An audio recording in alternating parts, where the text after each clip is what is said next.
Ready start. Supreme court का यह निर्णय वास्तव में मील का पत्थर और सराहनीय है कि यदि अनुसूचित जाति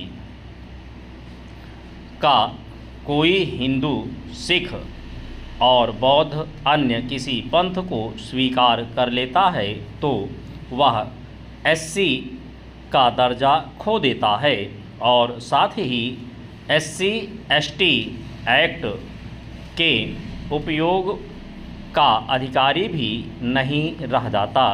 यह निर्णय आंध्र प्रदेश हाई कोर्ट के उस फैसले पर मुहर है जिसमें उसने अनुसूचित जाति के हिंदू से ईसाई बने एक व्यक्ति को एससी एसटी एक्ट का इस्तेमाल करने से इस आधार पर खारिज कर दिया था कि पंथ परिवर्तन के साथ ही वह अनुसूचित जाति का दर्जा खो चुका है। इसे विडंबना ही कहेंगे कि यह मतांतरित व्यक्ति पादरी के रूप में सक्रिय था, फिर भी एससी एसटी एक्ट का इस्तेमाल करना चाह रहा था। देश में एससी समाज के न जाने कितने हिंदू, सिख या बौद्ध हैं जिन्होंने समय के साथ विभिन्न कारणों से ईसाईयत या इस्लाम को अपनाया।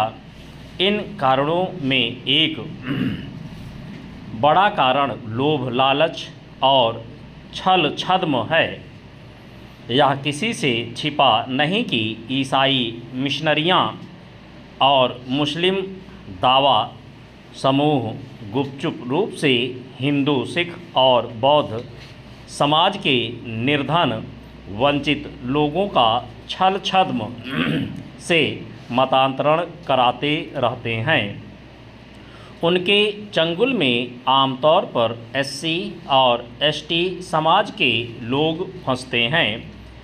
ऐसे सुनियोजित मतांतरण को रोकने के लिए कई राज्यों ने कानून भी बनाए हैं, लेकिन वे प्रभावी नहीं सिद्ध हो पा रहे हैं।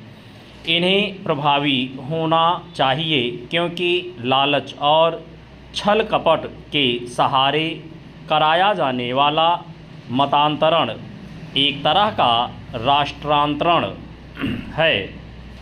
चेंज एक ओर तो ईसाई और मुस्लिम समाज के पंथिक नेता डंके की चोट पर यह कहते हैं कि उनके यहाँ जाति जैसी कोई मान्यता नहीं, और दूसरी ओर यह देखने में आ रहा है कि दलित ईसाई और दलित मुस्लिम जैसी अवधारणाएं अस्तित्व में आ गई हैं। कहीं कहीं तो दलित ईसाइयों के संगठन भी बन गए हैं जो इसकी पैरवी करते रहते हैं कि मतांतरित होने के बाद भी उन्हें एससी का दर्जा और उसके तहत मिलने वाली सुविधाएं और विशेष रूप से आरक्षण के लाभ प्राप्त हों। देखना है कि सुप्रीम कोर्ट के ताज़ा फैसले के बाद इस तरह की पैरवी बंद होती है या नहीं।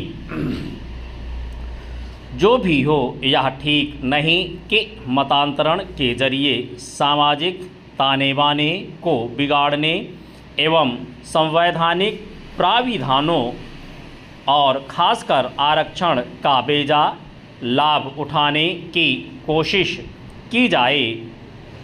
यह तो कतई अस्वीकार्य है कि अनुसूचित समाज का कोई हिंदू, सिख या बौद्ध मतांतरित होकर अल्पसंख्यकों को मिलने वाले लाभ भी अर्जित करे और एससी एसटी के तहत प्राप्त होने वाली सुविधाएं भी ले। इस दोहरे लाभ की यह चाह लालच से कराए जाने वाले मतांतरण को बल ही देती है।